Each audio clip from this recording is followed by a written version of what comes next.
कौन आज रहा कार्यक्रम भिन्नक्षम मान उपकरण बनाऊ भारत सरकार सामाजिक न्याय और सशक्तिकरण विभाग पक्षर अलिम द्वारा आज दिव्यांग मानक पई आज तांकर जो गाड़ी जो बैटरी गाड़ी एवं विभिन्न प्रकार उपकरण ये सबू दिगला एथिरे भारत सरकार इंडियन ऑयल कॉर्पोरेशन लिमिटेड रो सीएसआर जो फंड थाए से फंड द्वारा एगुड़ सब बंटन करा जायछि। आम अंचल पे आईएसएल तरफ 30 लाख टंका एथिपई मध्य अनुदान राशि देइछंती आईएसएल। तेणु आज समस्त को एठारे बंटन करा जायछि। आगामी दिन में आम अंचल जदि दिव्यांग माने आउ कोनोसी कारणरू जदि वंचित थिबे तांकु मध्य आमे सूची तैयारी करी ताकू आमे बंटन करिवु। समाजर मुख्य स्रोत को आनिबा पाई भारत सरकार एवं राज्य सरकार यही सब योजना द्वारा तांको आगु को आनिबा पाई चेष्टा करूछंती। अक्षम माने भाबिबेनी जे आमे अक्षम सक्षम समाज मुख्य सदस्य सामिल हेबे कहउछथि आपण से मानु कोन वार्ता देबे। हमर दायित्वबोध रहिछि सेमानक मनरे उत्साह एवं सेमानक केमिति मुख्य सूत्र आसिया को सेमानकर केमिति आशा संचार करिवा एवं तांको जागृत करिवा आम समस्तंकर अधिकार रहिछि। आमे समस्ते मिली मिसिकरी सेमानकर मनोबल को दृढ़ करिवा पई आमे समस्ते चेष्टा करिवा दरकार।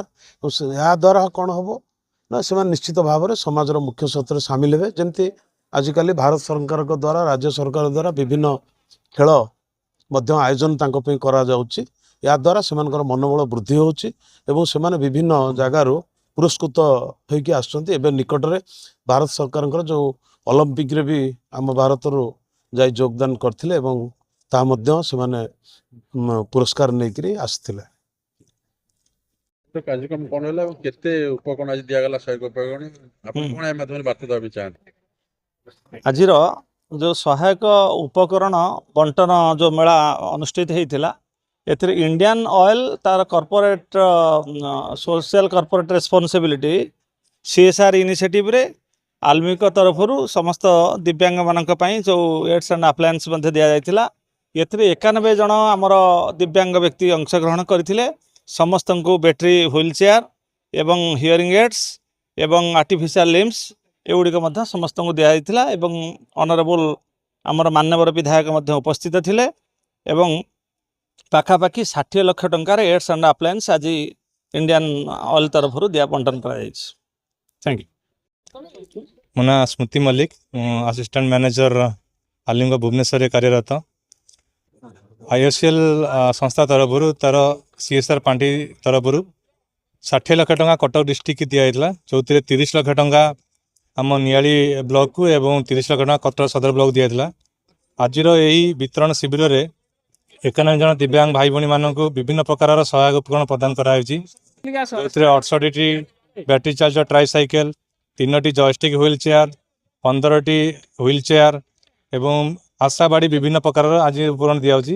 आज यही वितरण शिविर में मुख्य अतिथि मान्यवर विधायक श्रीजुत छवि मल्लिक योगदान करते। यही जो वितरण शिविर होता तार परीक्षण शिविर जनवरी 9 तारिख दिन नुआगाँ ग्राम पंचायत अनुष्ठित होता जो कि 110 जन लोक आसते किंतु से 91 जन एलिजिबल होते।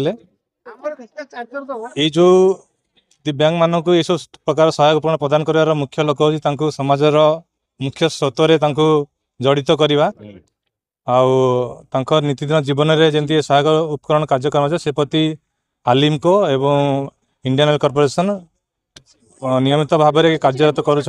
आगामी दिन में यही कार्यक्रम बहुत प्रकार करा आशा रखुचु।